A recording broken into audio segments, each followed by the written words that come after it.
Robett Live. Live from Silicon Valley, the hub of the tech universe. With tips on unleashing your entrepreneurial potential. On TodayFM. There we go. 1:30 in Aotearoa, New Zealand, 6:30 here in San Francisco. And if you're in Sydney, it's 11:30. But we're a day behind. You're a day ahead. Keeping it next level. Time now for Conway's Corner. Mr. Paul Conway is the incoming chief economist for the Reserve Bank. And I believe he starts next week. How's your weekend going, Mr. Conway? G'day, Robett.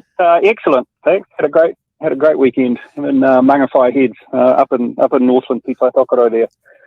On a Sitting at a picnic table, overlooking the estuary. Beautiful spot, beautiful day. There you go. On a scale of 1 to 10, how insanely hyped and excited are you for this new role that you're about to kick off at? Because each week we've been feeling, first you had COVID, then you've been come through that, you've been having some smoothies, you've been doing some meditation, you're getting your headspace right, and now you're cranking up. Like, are you in third, fourth gear? Like, how are you humming? What's bubbling? I kind of feel like it's the first day of school on Monday. I feel like I'm a 5-year-old kid off to school for the first time. So I feel heaps of excitement, and a little bit of nervousness and butterflies in the stomach. But no, I'm amped for it. Awesome. I should say, I haven't got any. I'm just going to turn up. I'm going to kind of start slowly and just sort of make it about meeting people and sort of forming relationships so that we can go faster later on. And I think the first kind of conversations will be around our purpose, just to make sure that we've all got the same kaupapa. I think once we've got that established, we'll just be ripping into it. So it's awesome. Nice. So we've been talking about, productivity, innovation, digital transformation. We were just talking to Joe Jensen about how the world is changing with hybrid working and virtual assistants and, charities coming in with, people and plan and all the rest of it. It'd be interesting to get your take on this. How do you feel the business environment in Aotearoa is kind of shifting for your average Kiwi business through all the sort of change and stuff that we've seen? Or where does your headspace go to, and what are you thinking?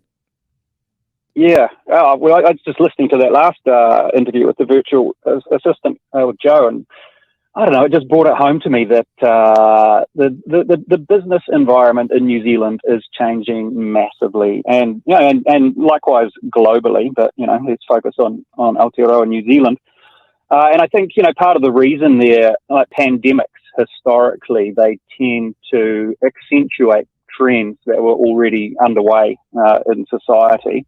And obviously one such trend for us is digitisation, which you and I have spoken plenty about in the past, and Joe was just talking about then, and I've spoken about how that's super exciting for New Zealand businesses. And not just tech businesses, but sort of everyday mum and dad businesses, just using digital technology, digitising their operations, thinking about how they can use that to sort of go faster, better, stronger. But I think the other trend that the pandemic has really put a spotlight on is sort of this idea, the rise of the conscious consumer. We've been living through a health crisis, obviously. There's a sort of slower moving crisis and behind that called the climate crisis. And I think, we're really waking up to that. And, obviously there's massive challenges attached to that, sort of swapping our energy systems out and making it more sustainable and all the like.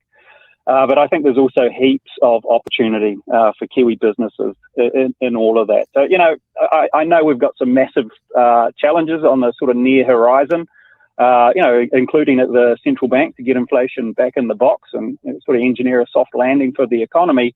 But, we will do that. And once we get through that, or even during that time, I think there's so many opportunities as Joe was kind of, hinting at, alluding to in her space. So, yeah, it's cool.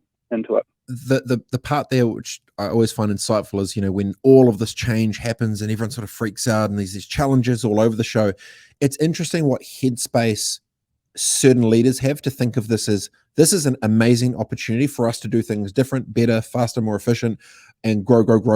Or this handbrake mentality of like, I don't know what's happening, I'm threatened, red flags everywhere, don't do anything, and then they sort of stay static. It's been, even just looking from, I guess, the outside looking in, literally, as I'm over here in San Fran, Silicon Valley, is the mindset of how people are approaching challenges to actually think of these as these different opportunities. And for so many of these businesses, they're getting bigger and bigger, and as they morph out, a lot more things come into play. And so one of the many segue things I was going to get into, Paul, is there's a lot of talk about, empowering the customers and employees and the circular economy and ESG starting to sort of pop up. Yeah. So for those that aren't aware, what is ESG?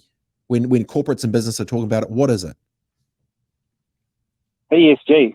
So that stands for environment, social, and governance. So the idea with ESG is sort of, businesses, they're not just about making sort of quarterly profits. They also have a sort of a responsibility there to make not so much a responsibility, but it's actually in their interest to make a positive contribution to the society in which we live, and, to obviously contribute to fixing climate change and all the rest of it. And, ensuring that their governance structures sort of encourage diversity and inclusion.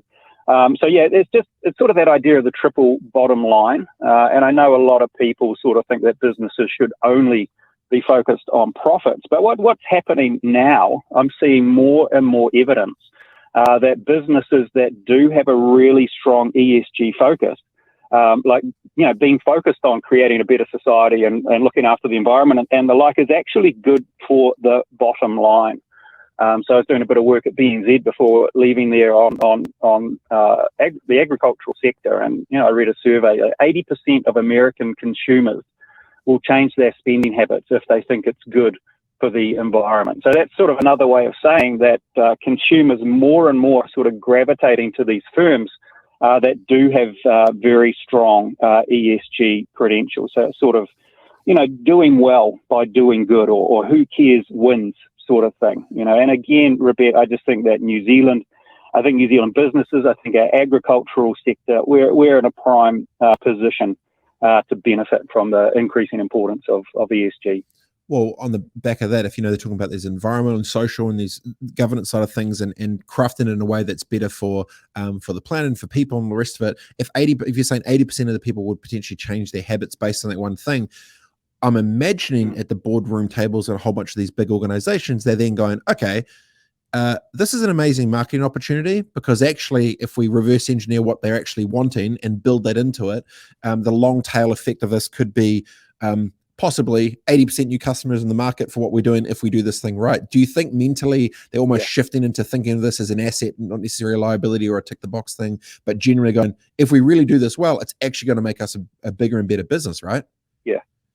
Yeah, that's right. That's exactly right. I think, businesses are definitely, coming around to this way of thinking and are waking up to it. Certainly corporate New Zealand is. I think, it's true. When I think of New Zealand agriculture, agribusinesses, for example, and, we're incredibly efficient at producing food. We feed, 40 million people, 50 million people globally. But we're sort of held hostage by commodity prices, and if the price of milk drops, it's a big hit to the economy, sort of thing.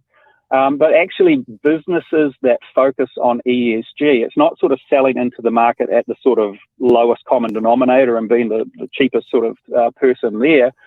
If we're making products that are actually climate positive, for example, then we get away from our sort of morbid fascination with commodity prices.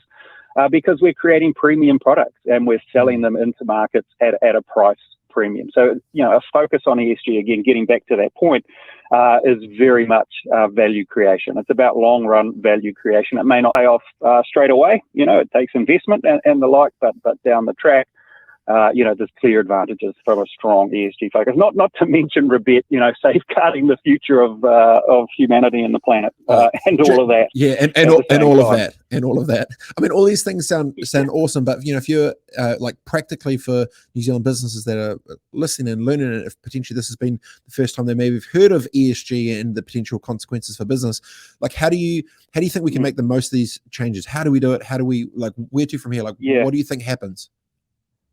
Yeah. Well, it's not just going to happen by itself. Okay, it doesn't happen by magic or by osmosis or anything like that. I think in terms of our political leaders and policymakers, there's a huge policy agenda around all of this. The education system needs to get better at pumping out people with skills that are in demand in the labour market. We can think about how we sort of fund innovation and the like. There's things in the tax system that, could probably be pushing a bit harder in terms of a productive, sustainable and inclusive economy, fix the housing market, all those things that we've kind of known have been a bit broken. Like, now is the time to actually get cranking and fix them. So that's the policy side of it. In terms of businesses, I think it's about just being in touch with market signals. Like a typical agribusiness in New Zealand, is a sort of a long way from the ultimate final consumer. But, we need to get better at sort of anticipating those market changes, being future focused, thinking about new markets, thinking about new technologies, as we've talked about previously. And then finally, for people, for workers, for us, it's sort of the future of work sort of stuff, because, technology, it does destroy jobs. The job-eating robots, they're coming, they're here. It's true. But technology, historically at least, also creates jobs, and it tends to create more jobs than it destroys. But they're different jobs. They require a different skill set. So from an individual's perspective, a worker's perspective, it's just about keeping your skills current. That I really like that idea of lifelong learning, just sort of dipping into education from time to time, so that you're up with the latest technology, so that you can sort of stay relevant in a labour market and a product market that that is changing relatively quickly at the moment. Well, it definitely feels like, we've talked about from leaders going on offense and the accelerator down, and some on defense with the red flags and stuff. Those that are going on offense, they're reimagining their businesses. They're resetting the way it's been run. They're working out processes which they can automate and get into the cloud. They're looking at all the different potential automation they can do to save more time, so they can have more sales, more efficiency in the business. All of these things, there just feels like there's just definitely like, two camps of it, So how do you think, if you were to look at it now, if you were to sort of reset it, how would you think about potentially like reshaping a business with all the stuff coming up? And you can be really fearful, and they're reading these articles, and you're reading the clickbaits and potentially getting fearful. How would you go around reshaping that? Yeah, well, I think probably just taking a deep breath would be a good place to start. Like, there's a heap. Like, I totally understand that it can be a little bit, confronting, all these changes going down, and it now is the time to really get, future focused and all of that. And there are lots of resources out there to help businesses. I think we've mentioned all the digital boost stuff on your show previously. In terms of emissions, there's the climate change toolbox. So, again, that's just Google that. Businesses can find that online. It sort of tells them, how to figure out what their carbon footprint is and how to reduce it.